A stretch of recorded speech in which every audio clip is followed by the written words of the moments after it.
يا ربي بلغ الوسيلة يا ربي خصه بالمدينة يا ربي صل على محمد يا ربي صل عليه وسلم يا ربي وارض عن الصحابة يا ربي وارض عن السلالة.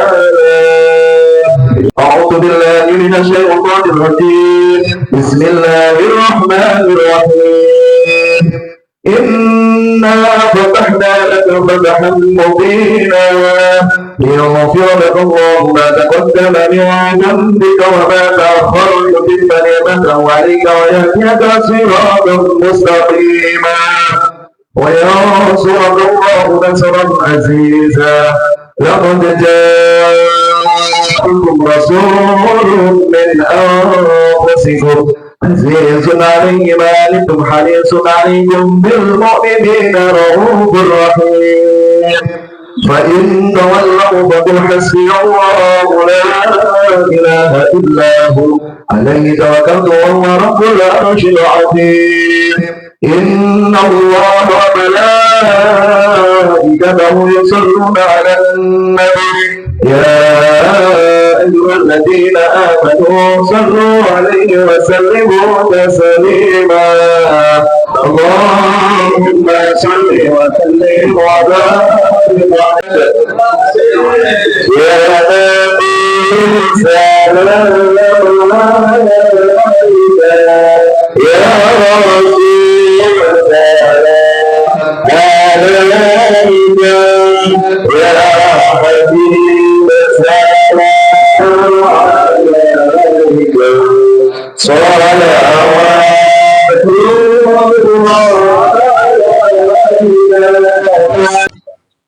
Assalamualaikum warahmatullahi wabarakatuh. Hamdan wa syukran lillah. Salatan wa salaman daimaini mutalazimaini ala imami Rasulillah Sayyidina wa maulana Muhammadin ibni Abdillah wa ala alihi wa ashabihi wa man tabi'ahuda. Amma ba'du. Dumateng para hadirin ingkang kawula mulyakaken, utaminipun tuan rumah kita Cak Fauzi, kita bersyukur datang Allah Ta'ala kenikmatan-kenikmatan yang Dia berikan kepada kita begitu jelas. Semua yang tampak oleh mata itu adalah keagungannya. Dengan keagungan-keagungan itu kita akan menyaksikan betapa banyak dan besar kenikmatan-kenikmatan yang Dia anugerahkan kepada kita semua. Terlebih kenikmatan yang kita dapatkan dengan diawali perjuangan itu terasa lebih elok dan berharga. Mungkin gambarannya seperti orang yang mendapatkan angpau dan orang yang mendapatkan uang yang nilainya sama dengan angpau tapi didahului dengan kerja keras. Rasanya tentu berbeda. Yang didapatkan dengan diawali kerja keras itu lebih bermakna, dan itu berlaku untuk yang lain juga. Kita mendapatkan ilmu bila diawali dengan perjuangan. Ilmu yang kita dapatkan itu terasa lebih sangat berarti dibandingkan umpama kita tidur, dalam tidur kita bermimpi, dalam mimpi kita mendapatkan ilmu, ketika bangun tidur kita tiba-tiba menjadi orang yang alim. Mungkin banyak yang mempunyai keinginan seperti itu, koyo-koyo untuk wahyu. Dan memang di antara hamba-hamba Allah ini ada yang masuk dalam kategori mengharapkan dan masuk dalam kategori diharapkan. Dalam istilah sufistik kita menemukan kata murid dan kata murad. Murid itu yang menghendaki, sementara murad itu yang dikehendaki.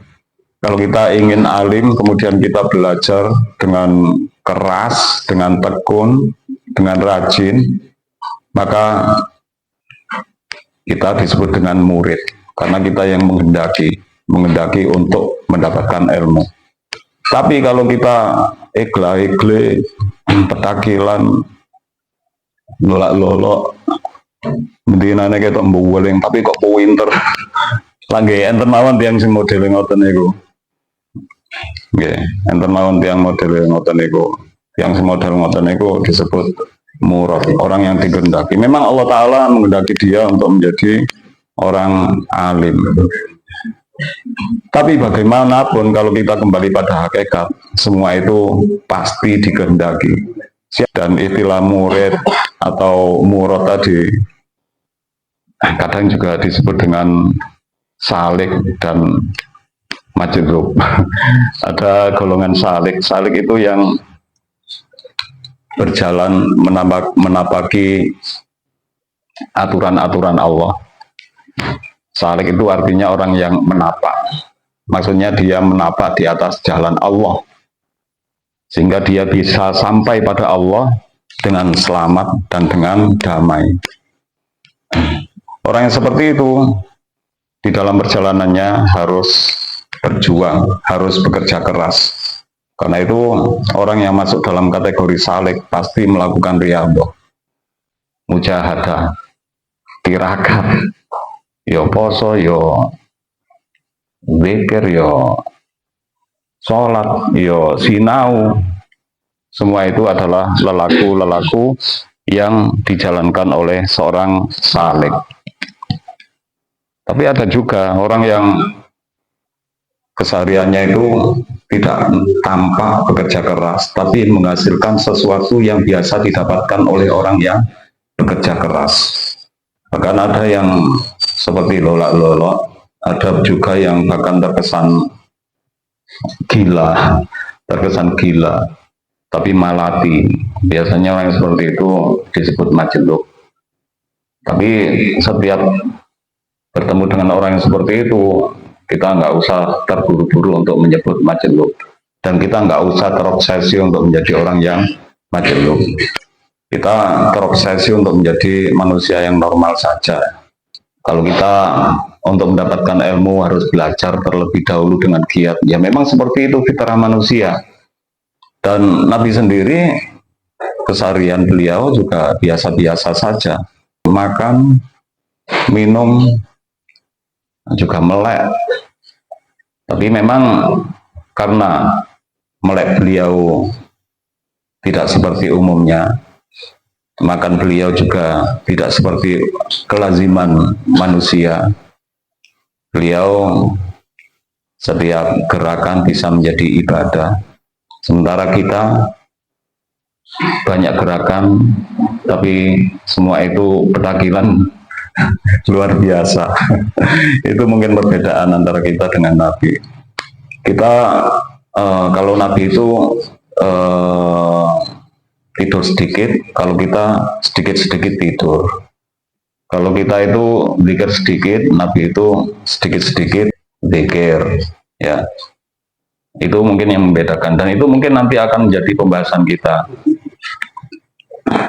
Dan kalau kita sudah mengerti dua golongan manusia, yaitu murid dan murad, orang yang menghendaki dan orang yang dikehendaki, orang yang menapakkan kaki dan orang yang majdzub tadi. Majdzub itu orang yang ditarik. Siapa yang menarik? Yang menarik Allah Ta'ala. Ya boleh jadi tiba-tiba ada yang teriak-teriak karena di dalam alam bawah sadarnya menyaksikan sesuatu yang tidak pada umumnya. Itu gambaran orang yang majdzub. Tapi saya sendiri nggak ingin majdzub. Dan umumnya orang yang ingin mendapatkan perhatian itu suka yang aneh-aneh. Ternyata ketika kita sampai pada jenjang tertentu, kita sadar bahwa kita nggak perlu aneh-aneh. Justru orang yang telah mencapai level yang tinggi itu biasa-biasa saja, tidak aneh-aneh. Kalau ada yang aneh, itu hanya menunjukkan tentang keagungan dan kekuasaan Allah Ta'ala. Allah Ta'ala sering menampakkan kekuasaannya pada orang-orang yang seperti itu. Seperti para nabi dengan mukjizat-mukjizat yang mereka miliki. Para wali dengan keramat-keramat yang mereka miliki. Mereka tidak menghendaki semua itu, tapi Allah yang menghendaki. Kemudian tentang syukur kepada Allah Ta'ala dari apa yang ada pada diri kita, entah itu secara dohir atau secara batin, secara jasmani atau secara rohani, tak terhitung kenikmatan-kenikmatan yang Allah telah berikan kepada kita semua. Kita nggak akan mampu menghitung satu persatu, karena setiap kenikmatan itu selalu terhubung dengan kenikmatan yang lain. Seperti organ yang ada di dalam tubuh kita, antara satu organ dengan organ yang lain itu selalu mempunyai keterkaitan. Ada satu organ yang tidak berfungsi, maka yang lain juga akan merasakan sakitnya, akan merasakan kesedihan. Dan seperti itulah gambaran kenikmatan-kenikmatan yang telah Allah berikan, sehingga kita tentu tidak akan mampu menghitung satu persatu. Maka tidak ada yang lebih layak untuk kita lakukan selain bersyukur kepada Allah Ta'ala di sepanjang waktu kita, karena Dia memberikan kenikmatan di sepanjang waktu. Di semua tempat yang kita tempati, kita bersyukur kepada Allah Ta'ala, karena Dia memberikan kenikmatan tidak pandang tempat. Di setiap generasi kehidupan yang kita lalui, kita juga bersyukur karena Allah Ta'ala memberikan kenikmatan tidak memandang generasi. Bismillahirrahmanirrahim. Qala musannifu rahimahullah ta'ala wa nafa'ana bihi bi ulumi ini. Amin. Masih tentang keajaiban hati. Faslun wala talunnanna anna hadhihi taqah tanfatihu bin naumi wal mauti faqad. Sebelumnya telah dijelaskan bahwa di dalam hati itu terdapat keajaiban, diantaranya adalah menerima ilham. Ketika kita menerima ilham yang datang kepada kita itu tidak melalui indera. Kita mendapatkan ilham itu tidak melalui mata, tidak melalui telinga, tidak melalui kulit yang bisa meraba, tidak melalui lidah yang bisa merasa, tidak melalui hidung yang bisa menangkap aroma. Tapi ilham yang kita dapatkan itu melalui hati yang terbuka. Dan ketika manusia di sepanjang hidupnya selalu menutup mata hati, sehingga yang mereka tangkap, yang mereka rasakan, yang mereka dapatkan hanya melalui jasmani, melalui indera yang ada pada jasmani. Di saat telah meninggalkan dunia ini, maka seperti yang dijelaskan oleh Imam Ghazali, beliau mengutip sebuah ayat di dalam Al-Quran, fakashafna anka ghita'aka fabasarukal yauma hadid. Jadi pada akhirnya semua manusia itu akan bisa melihat dengan hati, walaupun di sepanjang kehidupan selalu menutup mata hati, atau hatinya selalu terlumuri dengan kotoran-kotoran sehingga tidak bisa memandang dan mendapatkan cahaya. Tapi setelah meninggal, maka semua hijab, semua yang menutup, fakashafna angka, Allah membuka. Dan saat itu babasarukal yauma hadid, pandanganmu pada hari ini menjadi pandangan yang tajam, semuanya bisa disaksikan. Semua yang sebelumnya diingkari di dalam kehidupan saat itu akan diakui. Babasarukal yauma hadid. Tapi kemampuan hati yang seperti itu juga bisa didapatkan di saat manusia masih menjalani kehidupan di alam dunia ini. Imam Ghazali menuturkan wala tadhunanna anna hadhihi taqata tanfatihu bin naumi wal mauti faqat. Kemampuan yang seperti ini tidak hanya terbuka dengan sebab tidur dan kematian saja. Janganlah engkau mempunyai anggapan seperti itu. Janganlah engkau menganggap bahwa ilham itu hanya didapatkan di saat kita tidur, kemudian bermimpi, dan di saat kita telah meninggal dunia. Ternyata kemampuan untuk memandang objek yang seperti itu, untuk menangkap ilham, itu juga bisa didapatkan dalam keadaan yaqodo, dalam keadaan terjaga, tidak dalam keadaan tidur. Tan fatihu bil yaqodoti liman akhlasul jihad wa riyadata wa takhallasa min yadi syahwati wal ghadabi wal akhlaqil qabihah wal a'malir radhiyah.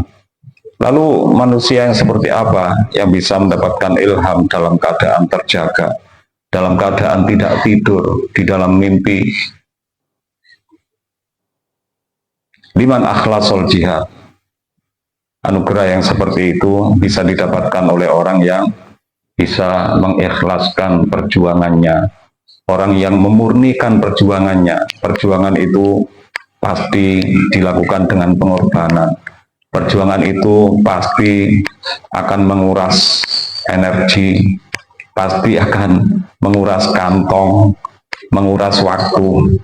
Apapun yang kita miliki, kita korbankan.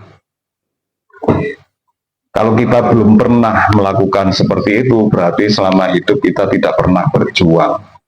Dan perjuangan itu sangat sulit dilakukan dengan ikhlas, karena orang yang sudah melakukan perjuangan, biasanya dia telah merasa telah melakukan perjuangan. Kadang kita itu merasa berjuang sendiri. Aku wis ngene-ngene, lah kok ono sing nyelatu, kurangku opo. Ini juga menunjukkan kalau perjuangan kita itu tidak ikhlas. Perlu diketahui bahwa terbukanya hati sehingga bisa mendapatkan ilham dalam keadaan terjaga, itu kalau kita sudah melakukan perjuangan dengan ikhlas, perjuangan tanpa pamrih, perjuangan tanpa tendensi, perjuangan tanpa tujuan selain Allah Ta'ala. Wariyadhah, jihad, ini kadang diungkapkan dengan kata mujahadah. Sebenarnya jihad dan mujahadah itu berasal dari lafadz yang sama, dari kata yang sama.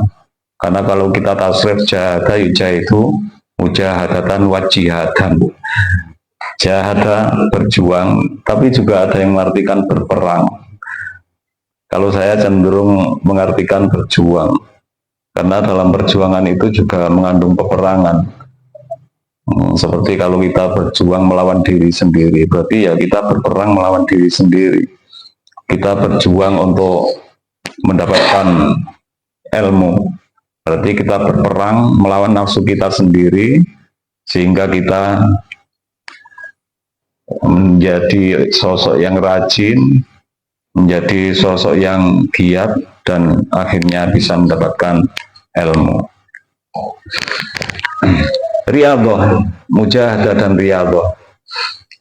Mujahadah kita lakukan di awal perjalanan, kemudian kita melakukan riyadhah.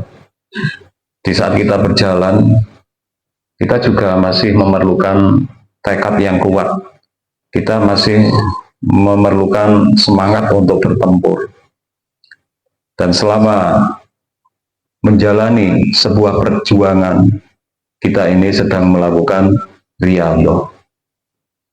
Wa takhallasa min yadi syahwati, dan melepaskan diri dari kekuasaan syahwat. Jadi untuk bisa mendapatkan ilham dalam keadaan terjaga, kita harus pernah melakukan perjuangan dengan ikhlas. Perjuangan apa itu? perjuangan mengarungi bahtera menuju ridho Allah Ta'ala. Kanjeng Nabi sendiri kan prinsipnya seperti itu.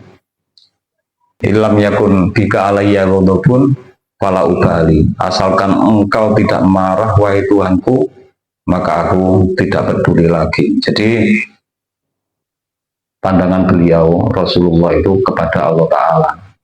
Apapun yang beliau lakukan bisa menjadikan Allah ridho atau enggak. Apapun yang beliau lakukan menyebabkan Allah Ta'ala marah atau enggak. Kalau yang beliau lakukan itu tidak menjadikan Allah marah, maka beliau tidak peduli lagi. Walaupun mungkin dengan apa yang dilakukan Rasulullah, manusia di seluruh dunia akan memarahi beliau. Beliau tidak akan peduli. Yang penting Allah Ta'ala ridho. Dan prinsip seperti itu untuk dijadikan kiat ketika kita berusaha untuk melepaskan diri dari kekuasaan syahwat atau keinginan-keinginan. Karena manusia itu kadang kesulitan untuk membedakan antara keinginan dan kebutuhan. Ini pembahasan yang lebih mendasar ya. Kita kadang kesulitan untuk membedakan antara keinginan dan kehendak. Nah ini rada rumit ini. Keinginan dan kehendak. Kan kadang kita pernah ngalami, aku jadinya kepingin makan sate, tapi aku nggak karep. Bagi orang awam mungkin kalimat seperti ini sangat ambigu, kepingin kok nggak karep. Karena karep itu berkaitan dengan keputusan. Sementara keinginan itu liar, keinginan itu muncul tiba-tiba. Keinginan itu nggak bisa diatur. Aku kok jam sakmene kepingin duwe kepinginan mangan bakso, gak iso awake dhewe ngatur kok ngono. Aku kok jam 1 umpamane, jam 1 kepingin duwe kepinginan mangan es teler misalnya ngono. Kita nggak bisa. Ya. Keinginan seperti itu sifatnya. Ya koyo moro-moro kepingin moro-moro berainan bojone kan gak iso dijadwal. Iki dino Selasa jam sakmene wae berai. Apa iso dijadwal kayak ngoten? Kan ngoten saged. Ya seperti itulah keinginan. Kita hanya bisa mengendalikannya. Tapi gak bisa menjadwal keinginan. Dan ketika syahwat atau keinginan itu mendominasi diri kita, mampukah kita menyelamatkan diri? Mampukah kita yang pada akhirnya justru mengendalikan syahwat itu, kita mengendalikan keinginan itu. Ya, kalau kita masih dikuasai oleh keinginan, sulit bagi kita untuk bisa menerima ilham dalam keadaan terjaga. Lapo-lapo berdasarkan keinginan. Orang seperti itu tutup potongannya wong sing gampang itu ilham ya. Barangkali krono nuruti kepinginan, krono nuruti kesenangan, is gak bawaan bisa nerima ilham dalam keadaan terjaga. Begitu pula ilham yang didapatkan dalam keadaan terjaga itu biasa didapatkan orang yang bisa melepaskan diri dari kekuasaan emosi. Ketika emosi marah-marah atau bisa meredamnya. Emosi itu sama seperti keinginan, datang secara tiba-tiba. Kita juga nggak bisa menjadwal urusan emosi. Aku tak muring-muring jam sakmene, gak iso. Kayak awake dhewe kadang wis getem-getem mau wangkel, kepingin marani wong, karepe ati muring-muring.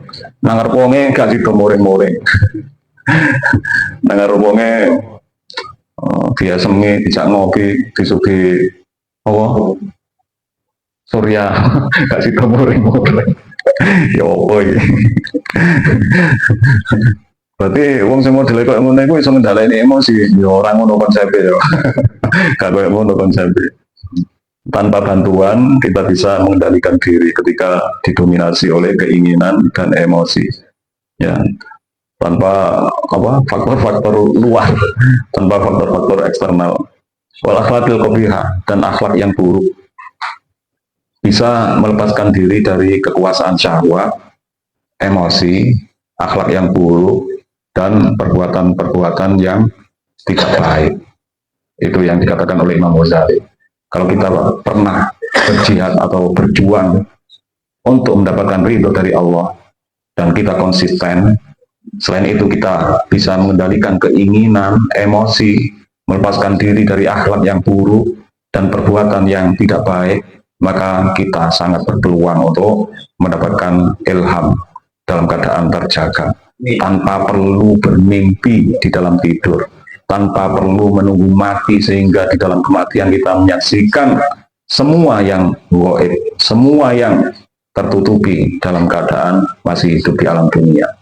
Bila jalasa fi makalin khalin wa attala tariqal hawas wa fataha ainal batin wa sam'ahu wa ja'alal qalba fi munasabati alamil malakut wa qala da'iman Allah Allah Allah biqalbihi duna lisanihi ila an yasira la khabar ma'ah min nafsihi wala minal alam wa yabqa la yara syai'an illa Allah subhanahu wa ta'ala in fatahat tilka taqah wa absara fil yaqظah alladhi yubsiruhu fin naum wa tadharu lahu arwahul malaikah wal anbiya waswaril hasanah al jamilah al jalilah. Apabila seseorang duduk di tempat yang sunyi dan dia mengosongkan semua potensi indera yang dia miliki, kemudian dia membuka mata batin, pendengaran batin, dia menjadikan hati sebagai organ yang kompatibel dengan alam malakut. Jadi segala sesuatu itu bisa dikondisikan. Segala sesuatu itu sebenarnya bisa dikondisikan. Seperti kalau kita mau beramal, mau melakukan sesuatu yang kita lakukan itu bisa menjadi biasa saja, sia-sia, bermanfaat, bernilai ibadah. Itu tergantung pengkondisian kita sebelum mengawali. Contoh yang paling mudah, kalau kita mau tidur. Orang tidur itu kan orang yang paling apes. Apapun tidak didapatkan, baik duniawi maupun ukhrawi. Urusan dunia nggak dapat, urusan akhirat nggak dapat. Ini orang tidur. Nah, untuk panganan, gak untuk bagian. Nah, untuk ganjaran, gak untuk bagian. Itu orang tidur. Dan anehnya, sebagian manusia itu suka tidur dan banyak tidur. Kemudian tidur walaupun menjadikan kita tidak bisa mendapatkan apapun, tapi tidur itu bisa menjadi ibadah, bisa kita kondisikan untuk menjadi ibadah, dan bisa kita biarkan untuk menjadi sia-sia. Artinya sia-sia itu kita tidak mendapatkan nilai pahala dari Allah Ta'ala. Kalau sebelum tidur kita meniatkan untuk bisa lebih giat beribadah. Misalkan sore mari wis mapan turu, niate kok bengi aku tengah wengi cek iso tangi. Nek tangi iso napa? Iso salat malam misalnya, cek iso maca Quran. Ya sesuai dengan perintah Al-Quran kan seperti itu. Kalau waktu malam itu kita diperintahkan untuk qiyamul lail dan membaca Al-Quran.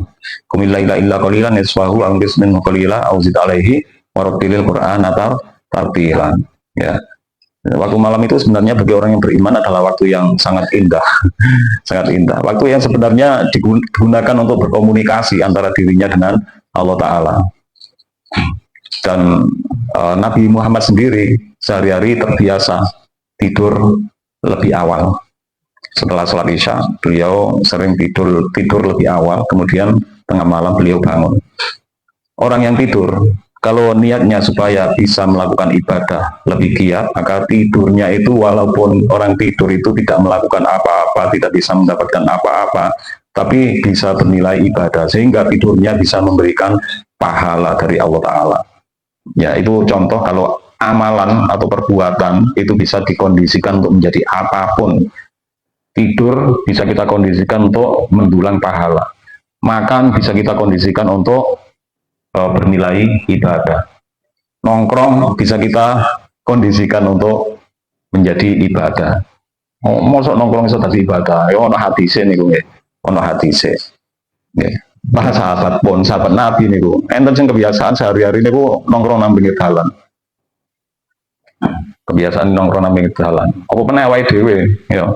Jadi nek awake dhewe kepengin nongkrong nang pinggir dalan itu ya wajar, manusiawi. Cuma masalahnya tidak berhenti sampai di situ. Kita harus bisa menelaah, harus bisa menganalisa. Kalau kita benar-benar nongkrong, apa yang kita lakukan di pinggir jalan? Itu yang patut diperhatikan. Jadi apapun yang kita lakukan bisa kita kondisikan untuk menjadi sia-sia atau bernilai ibadah. Begitu pula dengan mendapatkan ilham dari Allah Ta'ala dalam keadaan terjaga. Itu kita bisa mengkondisikan. Bagaimana caranya? Kita harus mengenal syahwat. Kita harus mengenal ghadab. Kita harus mengenal akhlak yang buruk. Kita harus mengenal amalan-amalan yang tidak baik. Kita harus mengenal apa itu jihad, apa itu riyadhah. Kalau kita sudah mengenal semuanya, dan kita bisa mengelola dengan baik, dengan jihad yang kita lakukan, dengan perjuangan yang kita lakukan, kita melakukannya dengan ikhlas, kita memurnikan jihad kita hanya untuk keridhaan Allah. Dia satu-satunya yang menjadi tujuan, dan dia satu-satunya yang menjadi dorongan, dan dia satu-satunya yang membimbing kita di sepanjang jalan. Bila jihad kita, bila perjuangan kita seperti itu wujudnya, maka kita berarti telah bisa ikhlas di dalam melakukan jihad atau perjuangan. Begitu pula tentang keinginan. Orang yang bisa mengendalikan syahwat itu sudah nggak punya kepentingan apa-apa. Ketika ada orang dum-dum uang, dia sendiri pasrah. Pasrah artinya bukan pasrah karena apa? Karena kan ada orang yang pasrahnya itu pasrah karena tidak berdaya. Ya, orang pasrah atau orang tawakal itu bukan karena tidak berdaya, ya, tapi karena dia merasa punya kemampuan untuk melepaskan diri dari syahwat atau keinginannya. Ya, orang yang bisa melepaskan diri dari syahwat, tadi saya contohkan, misalkan ada dum-dum uang, kita nggak punya pilihan antara mendapatkan bagian atau tidak mendapatkan bagian. Kita merasa tidak ada bedanya antara untuk bagian duit kalau untuk bagian duit. Kalau hati kita sudah bisa seperti itu, berarti kita termasuk orang yang sudah bisa melepaskan diri dari syahwat. Begitu pula tentang ghadab. Ghadab ini dulu sudah sering kita bahas tentang akhlak yang tidak terpuji. Ya, agama ini adalah akhlak yang mulia. Beragama tanpa akhlak seolah-olah tidak beragama. Makanya Rasulullah itu mengajarkan doa, Allahumma inni as'aluka sihatan fil iman wa imanan fi husnil khuluq wa najahan yatba'u falah. Ya Allah, aku memohon kepadamu keabsahan di dalam keimanan, atau aku memohon kepadamu iman yang sah, iman yang sah. Ya, karena apapun kalau tidak sah itu tidak bernilai apa-apa. Seperti kalau kita melakukan transaksi jual beli, ternyata transaksi jual beli kita tidak sah. Bisa jadi apa yang sudah kita beli itu kemudian tidak menjadi milik kita karena transaksi kita tidak sah. Kita melakukan sholat tapi sholat kita nggak sah, ya kita dianggap belum melakukan sholat. Begitu pula keimanan, kalau keimanan kita nggak sah, nah berarti kodolaya karo durung iman. Ya karena itulah kita mohon kepada Allah Ta'ala untuk diberi keimanan yang sah. Kemudian imanan fi husnil khuluq, keimanan yang ada di dalam bingkai budi pekerti yang luhur. Ini permohonan Rasulullah, dan doa tersebut diajarkan kepada kita sebagai umat beliau. Karena ya seperti itu, iman tanpa husnul khuluq jadinya ya kan ada orang-orang yang disebut ekstremis, ekstremis, ngaku Islam, ngaku iman tapi membunuh dengan bom, tapi melakukan bom bunuh diri. Ngomong ini yang berakhlak, ya. Jadi walaupun beriman tapi kurang ajar, orang yang seperti itu nggak punya potensi untuk bisa mendapatkan ilham dalam keadaan terjaga. Perbuatan-perbuatan yang buruk, lebih mudahnya ya kita ungkapkan dengan kata maksiat lah. Semua kedurhakaan yang kita lakukan itu adalah keburukan. Kalau kita mempunyai kebiasaan melakukan perbuatan yang dilarang oleh Allah Ta'ala, berarti kita mempunyai yang di sini disebut dengan al-a'mal ar-radiyah, perbuatan-perbuatan yang buruk, perbuatan-perbuatan yang tidak baik. Sehingga kalau kita menginginkan ilham dari Allah dalam keadaan terjaga, padahal keinginan itu nggak api ya, tapi kita kok diomongnya ingin mendapatkan ilham, sementara diomongnya kayak ngono iku lah, daripada ruwet-ruwet. Kalau kita ingin mendapatkan ilham dari Allah Ta'ala, meski dalam keadaan terjaga, seperti yang baru kita bahas, kita harus bisa mengendalikan keinginan, sehingga antara mendapatkan apa yang kita inginkan dan tidak mendapatkan itu kita anggap sama saja. Kepingin bakso tapi kita sudah mempunyai prinsip keturutan mangan bakso, kalau nggak keturutan podo ae. Kita harus punya prinsip seperti itu untuk bisa melepaskan diri dari kekuasaan syahwat. Kemudian akhlak yang buruk itu contohnya ya apa ya, wis koyo arek no ya, awake dhewe duwe anake ya apa ya, dikon mijeti, kon mijeti manut jane, tapi lungguh sirah awake dhewe. Ini kan tidak menunjukkan akhlak yang baik. Tentang etika akhlak itu memang selain memerlukan pelajaran juga memerlukan pengalaman, dan akhlak Islam itulah yang kita kehendaki di sini, karena setiap bangsa itu mempunyai tradisi sendiri-sendiri, dan bila tradisi itu tidak diikuti kadang dianggap tidak berakhlak. Sementara kita sebagai pemeluk Islam, akhlak yang kita maksud di sini adalah akhlak yang diajarkan oleh kanjeng Nabi Muhammad SAW. Salah satu contoh bahwa beliau adalah orang yang sangat berakhlak, pernah beliau bersama sahabat-sahabat beliau dalam jumlah yang sangat banyak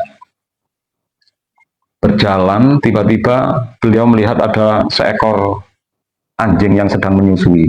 Ya, melihat seekor anjing yang sedang menyusui, Rasulullah berhenti dan menyuruh semua sahabat untuk berhenti. Setelah itu beliau mengajak para sahabat untuk melewati jalan yang lain supaya tidak mengganggu anjing yang sedang menyusui. Ini Rasulullah. Nang kiri ae Rasulullah dua etika ya. Apa menang sesama menungso. Awake dhewe menungso kadang nang sesama menungso kedua etika. Lah, akhlak itu juga salah satu faktor untuk membuka mata hati kita. Kemudian tadi kita membaca bahwa apabila seseorang duduk di tempat yang sunyi dan dia membebaskan diri dari potensi-potensi indera, kemudian dia membuka mata batin, pendengaran batin, dan menjadikan hati terkondisikan dengan alamul malakut, dan dia senantiasa mengucapkan dalam hati Allah, Allah, Allah tanpa melibatkan lisannya, sehingga pada akhirnya dia merasa tidak ada satupun informasi yang masuk ke dalam dirinya melalui dirinya. Ya, jadi tiang itu nggak enak berada di tempat yang sunyi. Dia mengosongkan hatinya, tidak hanya mengosongkan, tapi dia kondisikan hatinya untuk kompatibel dengan alam malakut, alam malaikat. Dan dia, karena manusia itu pada dasarnya mempunyai 4 alam, ya, mempunyai 4 alam. Alam yang pertama alam lahut, alam ketuhanan, kemudian alam jabarut, setelah alam jabarut alam malakut, terakhir alamul mulki, alam dunia ini, alam yang bisa dilihat oleh indera kita, bisa dilihat oleh mata, bisa didengarkan oleh telinga, dan seterusnya. Ya, kalau kita mengkondisikan diri untuk kompatibel dengan alam malakut, dan kita dengan hati senantiasa berpikir Allah, Allah, Allah, sampai akhirnya kita tidak menerima informasi sama sekali melalui apa yang kita rasakan, melalui apa yang kita lihat, melalui apa yang kita dengarkan, maka di saat itulah terbuka potensi, terbuka kemampuan dari dalam hati kita. Wabsara fil yaqadha alladzi yusiru fin naumi wa tadharu. Maka terbukalah kemampuan mata hati kita, walaupun di dalam keadaan terjaga, bisa melihat sesuatu yang bisa dilihat di dalam alam mimpi. Dikatakan oleh Imam Ghazali, saat seperti itu maka roh para malaikat, roh para nabi, dan makhluk-makhluk Allah yang begitu elok dan indah akan tampak di hadapan mata hati. Wa kasyafalahu malakutus samawati wal ardh. Dan terbukalah kerajaan langit dan bumi. Dia bisa melihat sesuatu yang tidak mungkin untuk dijelaskan, tidak mungkin untuk dipresentasikan. Seperti yang dikatakan oleh Nabi, Zuwirat li al-ardu faraitu masyariqaha wa magharibaha. Pernah direkayasakan untukku. Atau ini bisa diartikan apa? Apa? ru'yat lil ardu, ditampakkan pada diriku bumi seutuhnya sehingga aku bisa melihat bagian timur dari bumi dan bagian baratnya. Dalam Al-Quran Allah Ta'ala berfirman, wa kadzalika nuri Ibrahim malakutas samawati wal ardh. Seperti itulah aku memperlihatkan Ibrahim kerajaan langit dan kerajaan bumi. Ya, seperti itu gambaran tentang alam bawah sadar manusia. Ini adalah potensi yang tidak banyak manusia mengetahuinya. Potensi diri kita sendiri. Setiap manusia punya kesempatan untuk menjadi seperti ini, seperti para nabi. Meskipun tidak bisa menjadi nabi, tapi bisa mendapatkan apa yang didapatkan oleh para nabi. Wa ma kana li basyarin ay yakallima Allah illa wahyan aw yuwari hijaban ay yursila rasulan wa yuhyi bi idnihi ma yasha. Jadi memang Allah Ta'ala itu sampai saat ini masih memberikan wahyu kepada hamba-hamba yang Dia kehendaki. Dan untuk mencapai seperti itu, kita harus mempunyai akhlak seperti akhlaknya para nabi. Semua nabi itu, ini yang membedakan ya, antara nabi dan wali. Nabi itu mulai lahir tidak pernah melakukan kejahatan, tidak pernah melakukan kesalahan. Ini nabi. Jadi nggak ada nabi yang mantan nabi. Beda dengan wali. Kalau wali, akeh sing mantan nabi. Akeh wali itu yang saat turunnya jadi bajingan, jadi penjahat, wes macam-macam. Bahkan siapa? Bishr al-Kafi itu ya, Bishr al-Kafi seorang wali besar. Beliau itu kalau sekarang mungkin ya sobone diskotik ya. Bishr al-Kafi. Al-Hafi bukan al-Kafi. Ya, kalau sekarang mungkin ya seperti itu, sopo diskotik. Tapi pada akhirnya Allah membuka hati beliau sehingga beliau menjadi seorang wali besar. Jadi kuncinya adalah mengendalikan syahwat, emosi, menjauhkan diri dari akhlak yang tidak terpuji, dan menjauhkan diri dari perbuatan maksiat. Selain itu, segala jihad, segala upaya, segala perjuangan yang dilakukan hanya ditujukan kepada Allah. Allah juga dijadikan dorongan sebelum memulai jihad itu, dan selama melakukan jihad Allah dijadikan penonton. Semantan rumian ingkang kalau aturaken kula silakan datang moderator. Bismillahirrahmanirrahim. Alhamdulillahirabbil alamin. Allahumma shalli wa sallim ala sayyidina Muhammadin wa ala alihi wa sahbihi ajma'in. Ja'alallahu wa iyyakum mimman yastawjibu syafa'atahu ويرجو رحمته ورحمته. اللهم بحرمة هذا النبي الكريم وآله وأصحابه السالكين على منهج الغيب اجعلنا من خيار أمته واسترنا بغير حرمته واحشرنا وذرنا في سمرته واستعمل ألسنتنا في مدحه ونصرته واحينا متمسكين بسنته وطاعته ومتنا على سنته وجماعته. اللهم أدخلنا معهم الجنة فإنه أول من يدخلها وأنزلنا معهم في قصورها فإنه أول من ينزلها وارحمنا يوم يستشفع به الخلائق فترحمها. اللهم ارزقنا زيارته في كل سنة ولا تجعلنا من الغافلين عنك ولا عنه قد رسنا. اللهم لا تجعل في مجلسنا هذا أحدا إلا وصلت بماء التوبة ذنوبه وسترت برداء المغفرة وذنوبه. اللهم إنه كان معنا في السنة الماضية إخوان منعهم القرات عن الوصول إلى مثلها فلا تحرمهم من ثواب هذه الساعة وفضلها. اللهم ارحمنا إذا صرنا من أصحاب القبور واغفرنا بعمل صالح واسناه على مر الدهور. اللهم اجعلنا بآبائك ذاكرين ولنعمائك شاكرين وبيوم لقائك من الذاكرين وأحينا بطاعتك مشغولين.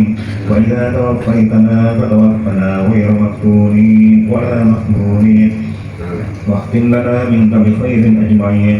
اللهم اكفنا شر الظالمين واجعلنا من فتنة هذه الدنيا سالمين.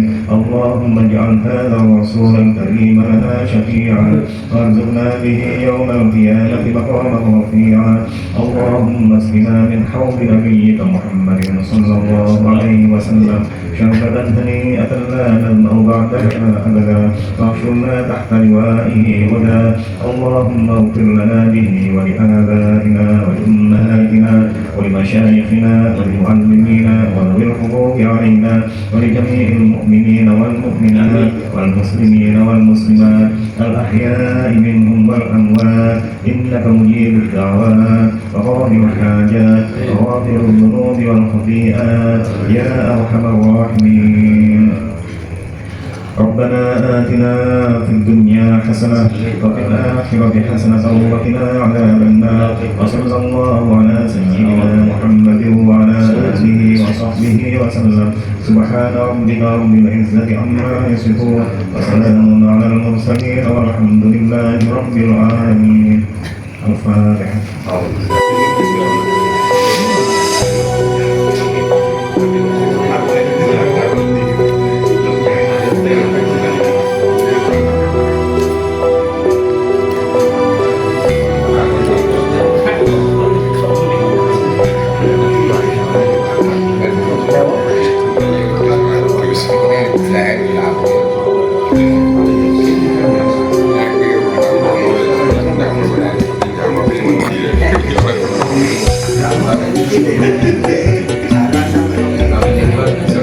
Lain